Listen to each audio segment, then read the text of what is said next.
Oke, assalamualaikum warahmatullahi wabarakatuh. Waalaikumsalam warahmatullahi wabarakatuh.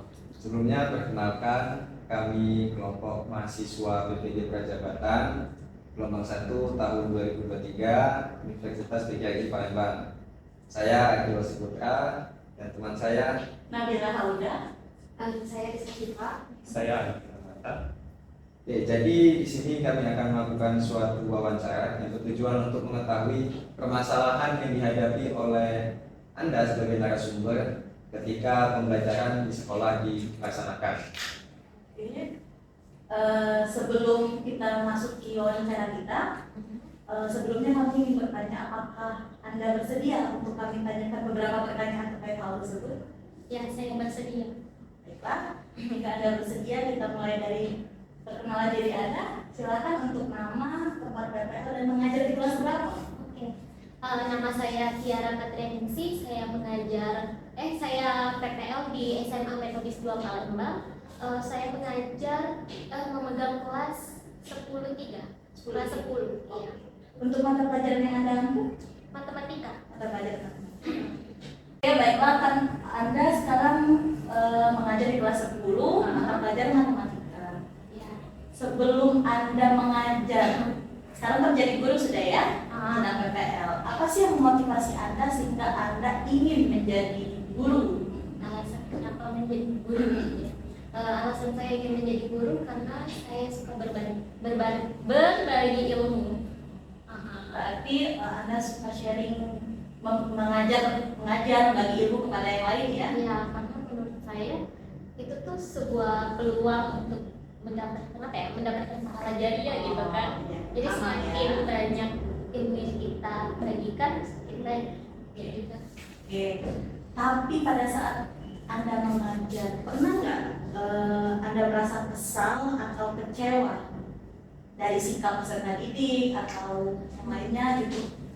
Saya akan merasa kecewa ketika peserta didik, ketika saya menjelaskan di depan, mereka ngobrol di belakang gitu. Berarti kalau peserta didik tidak memperhatikan ya jadinya. Selain itu misalnya mereka mendapatkan nilai yang kurang memuaskan, itu juga membuat saya kecewa. Kan di samping hal yang membuat Anda kecewa, Anda puas nggak sama pembelajaran yang sudah dilakukan, yang sudah Anda lakukan gitu? Pembelajaran yang saya lakukan itu aja belum terlalu puas. Belum terlalu puas. Berarti Anda masih ada harapan yang lain untuk peserta didik ya? Ya, untuk berharap ada peningkatan gitu. Oh, berarti masih ada harapan. Oke. Ya, jadi Anda merasa belum puas ketika mengajar di dalam kelas dan Anda berharap studi Anda nanti memiliki hasil belajar yang baik, yang bagus. Ya, sebelumnya saya mau tanya, ingin hasil belajar yang baik, jadi kondisi kelas yang kayak gimana yang kamu inginkan? Kelas yang ideal menurut Anda? Kelas ideal yang menurut saya, Iya. kelas ideal menurut saya itu adalah kelas yang aktif, semua peserta didiknya terlibat dalam proses pembelajaran, dan ketika dikasih soal evaluasi, mereka semua bisa menjawab. Oke, jadi pada intinya Anda ini kelas itu aktif, hanya ada keterlibatan siswa. Walaupun misalnya kerja kelompok, jangan sampai cuma 2 orang yang bekerja, tapi semua anggota juga ikut bergabung untuk diskusi. Jadi kan sebetulnya kalau kita ingin siswa aktif dan sering terlibat, itu kan bisa terlibat antara teman kelompoknya gitu kan, dan juga terlibat antara guru dan siswa juga. Menurut Anda selama Anda mengajar ini, siswa didik itu bisa nggak menerima Anda sebagai guru di dalam kelas? Menerima. Ya, respon kita terhadap Anda di dalam kelas itu seperti apa? Apakah menyambut baik dengan kedatangan Anda, atau ketika Anda masuk siswa kayak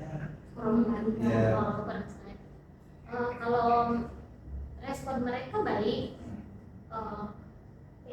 apakah ada komentar, wah ada ibu, wah matematika lagi gitu? apakah Anda bisa membangun koneksi Iya, hubungan antar antara dua guru konten. dan siswa gitu.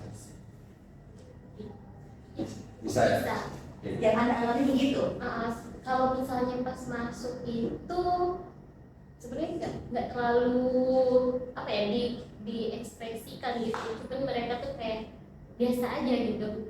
Anda merasakan ada kedekatan di Anda dengan siswa. Merasa Jadi sebenarnya kedekatan Anda itu sudah ada gitu kan ya. hmm, Tapi Anda belum puas dengan hasil belajar siswa dalam kelas tadi. iya. Belum puas itu belum puas kayak gimana? Pertanyaannya, apakah ada fasilitas di kelas yang belum memadai atau sebenarnya fasilitas di dalam kelas itu sudah memadai? Tentu ada. Jadi kan tadi belum puas tuh. Iya. Kan sama Puasnya hasil. bagian apa gitu? Ya, maksudku belum puas itu bagian apa? Apakah fasilitas di sekolah kurang memadai untuk mendukung pelajaran Anda atau sebenarnya fasilitas itu sudah lengkap yang bisa mendukung pembelajaran di dalam kelas? Gitu. Kalau di SMA Metodis 2 Palembang itu untuk fasilitas dia sudah lengkap.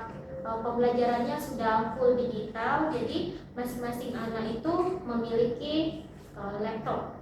Nah, jadi setiap pembelajaran itu kami menggunakan laptop dan pembelajarannya juga berbasis digital. Jadi untuk fasilitas itu aman, cuman pas evaluasi yang bikin saya kecewa tuh pas evaluasi hanya mungkin 55% yang bisa menjawab dengan benar, 45%-nya tuh baru sampai saya pada materi sistem pertidak sama kimia 2 variabel yang 45%-nya tuh cuma sampai memodelkan, tidak sampai menentukan tujuan akhirnya. Tidak semua tujuan pembelajaran itu tercapai sebagian besar. Oh, jadi kesimpulannya itu maksudnya kalau siswanya sudah cukup aktif gitu ya, Ya. sudah ada rasa keterikatan antara Anda dengan siswa, fasilitas sudah mendukung gitu kan, sudah menggunakan media-media yang online gitu. Tapi ternyata hasilnya jelek hasil belajar anak-anak. Itu dilihat dari ketika mereka mengerjakan soal evaluasi secara mandiri tidak begitu tuntas. Ya, tapi kalau misalnya saat mereka bekerja secara kelompok, nilai hasil mereka bagus. Nggak ada yang di bawah 70 atau 80, 90, 100 gitu. Tapi ketika mereka mengerjakan secara individu, itu iya kurang gitu. Hasilnya. Saya mau bertanya, jadi Anda sudah membuat media, KBD dan sebagainya kan? Iya. Secara online atau secara interaktif. Dalam pembuatannya itu, apakah Anda sudah memperhatikan gaya belajar peserta didik gitu, atau latar belakangnya gitu? Iya. Kalau menurut dari perangkat ajar itu misalnya kayak LKPD kan. Nah, ketika melakukan wawancara dengan guru kelas 10-3 ini rata-rata memiliki gaya belajar visual. Nah, jadi menurut saya LKPD interaktif itu kan selain saya membuatnya dengan warna-warna yang menarik, tapi juga mempermudah peserta didik untuk mengerjakan soal. Jadi kan mengerjakan permasalahan. Jadi peserta didik itu tinggal ngisiin kolom-kolomnya doang gitu kan. Nah, terus apa tadi? Sudah mempertimbangkan. Oh iya, sudah mempertimbangkan gaya belajar tadi karena visual. Terus karena sekolah Metodis 2 Palembang itu kan letaknya di Palembang kan. Nah, jadi saya menggunakan konteksnya tuh yang ada di Palembang, misalnya BKB, BKB dan yang Kota Besar, terus misalkan Pulau Kemarau dan gitu. Nah, itu kan medianya sudah ada nih. Nah, kalau misalnya dari peserta didik itu respon terhadap media yang dikasih kamu itu Respon siswa terhadap LKPD interaktif yang telah dibuat, respon siswa senang.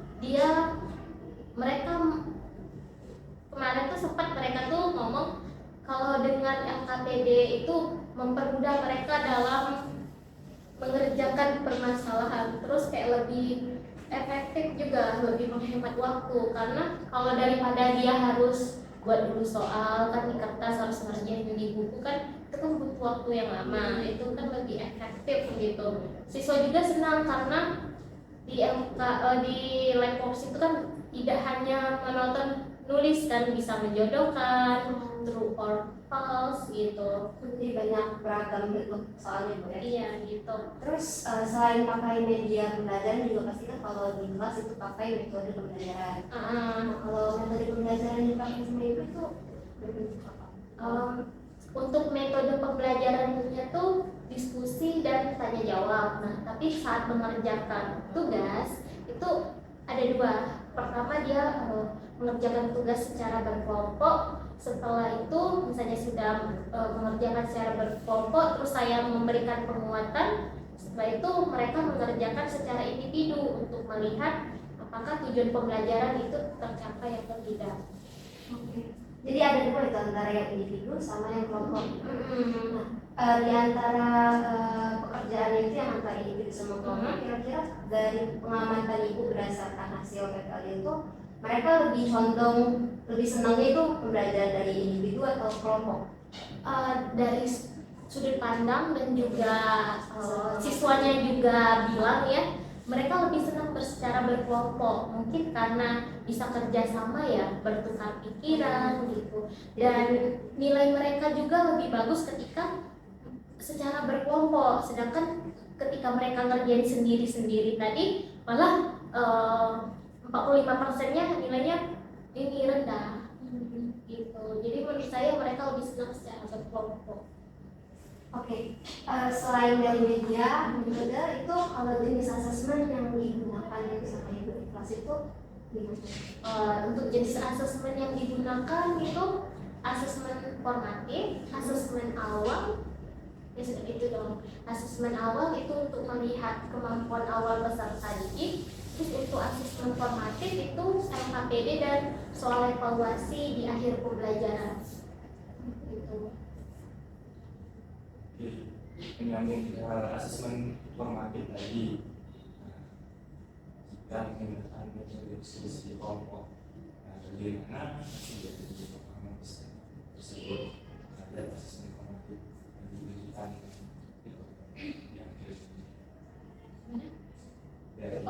dari hasil mereka ngerjain asesmen formatif yang soal evaluasi ya.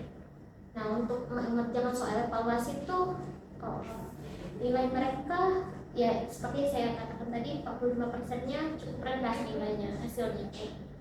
Itu disebabkan oleh kurangnya waktu. Kan di sekolah metodis itu saya mengajar dibuat 3 JP dan 1 JP. Nah, jadi di 1 JP itu kan hanya 45 menit. Nah, jadi kekurangan waktu untuk mengerjakannya. Jadi waktu sudah habis tapi kadang siswa tuh baru sampai memodelkan, belum selesai gitu. Jadi kekurangan waktu. Untuk mengatasi kekurangan waktu itu apakah ada solusi? Solusinya itu misalkan mungkin mengatur dari tujuan pembelajarannya, karena berarti kalau misalnya cuma 1 JP berarti tujuan pembelajarannya jangan terlalu diforsir, terlalu banyak. Diatur lagi alokasi waktu, diterangkan aja, terus tujuan pembelajarannya juga dikurangin agar tercapai semua tujuan pembelajaran di hari itu. Misalnya itu juga kalau nggak tercapai atau kurang memuaskan dari strategi tersebut, gimana Ibu mengatasi? Misalnya dengan cara itu tadi nggak berhasil, Kurang memuaskan gitu. Kalau misalnya masih berarti itu untuk pertemuan selanjutnya kita harus mengulangi dulu materi yang di selanjutnya sebelumnya, karena tidak mungkin kita mau melanjutkan materi sedangkan yang sebelumnya aja dia belum paham gitu. Jadi pembelajaran pun terasa sia-sia kalau kita hanya untuk mengejar materi kan. Dari modul ajarnya juga itu apakah sudah terarah gitu atau cukup baik saat diimplementasikan di kelas tersebut? Kalau terarah, cukup terarah, tapi paling untuk dimodifikasinya itu tadi masalah alokasi waktu dan tujuan pembelajarannya gitu kan. Jadi untuk yang 1 JP mungkin cukup 1 tujuan pembelajaran, untuk yang 3 JP ya nggak apa untuk 2 atau 3 tujuan pembelajaran gitu, untuk menyesuaikan waktunya. Jadi harus ada yang dibagi. Iya. Berarti kan kayak kita sudah menggunakan metode, media yang interaktif segala macam gitu ya. Fasilitas sudah mendukung, ternyata hasilnya tidak memuaskan. Dan itu tadi sudah menemukan permasalahannya ternyata di waktu. Jadi ibu ingin meningkatkan kualitas waktu pembelajaran. Iya. Coba bisa nggak ibu jelaskan lagi rencana kedepannya untuk memperbaiki masalah-masalah itu tadi? Ada tidak ada semua? Bisa nggak jelaskan lebih tugas lagi? Solusinya. Iya. Jadi untuk kedepannya saya akan memperbaiki perangkat ajar yang telah saya buat, terutama itu di kegiatan pembelajaran. Itu kan untuk tujuan pembelajarannya itu jika hanya 1 JP itu dikurangi tujuan pembelajarannya. Terus Kalau untuk media dan sebagainya, berarti dari solusi yang ibu refleksikan tadi tidak ada perubahan kecuali alokasi waktu. Berarti dari permasalahan ibu yang mengatakan bahwa hasil belajar dari peserta didik itu kurang memuaskan sekitar 45%, itu disebabkan oleh adanya pembelajaran yang mungkin dipaksakan dengan alokasi waktu yang waktu yang hanya 1 JP gitu, sehingga ibu merefleksikan diri setelah pelajaran tersebut dan akan memperbaiki modul ajar dengan memikirkan lagi dengan waktu yang hanya 1 JP atau 2 JP yang ibu dapat itu dapat untuk mencapai tujuan pembelajaran yang berapa buah gitu ya Bu. Jadi mungkin apakah ibu sudah menemukan solusi dari permasalahan ibu? Iya, sudah Mbak Adi? Sudah. Ibu sudah menemukan solusinya ya. Oke, baiklah, terima kasih juga atas kehadiran ibu dan kemauan ibu untuk diwawancarai oleh kami. Mungkin ini jawaban-jawaban ibu akan kami gunakan untuk melengkapi tugas kami. Oke. Kami akhiri, wassalamualaikum warahmatullahi wabarakatuh. Waalaikumsalam.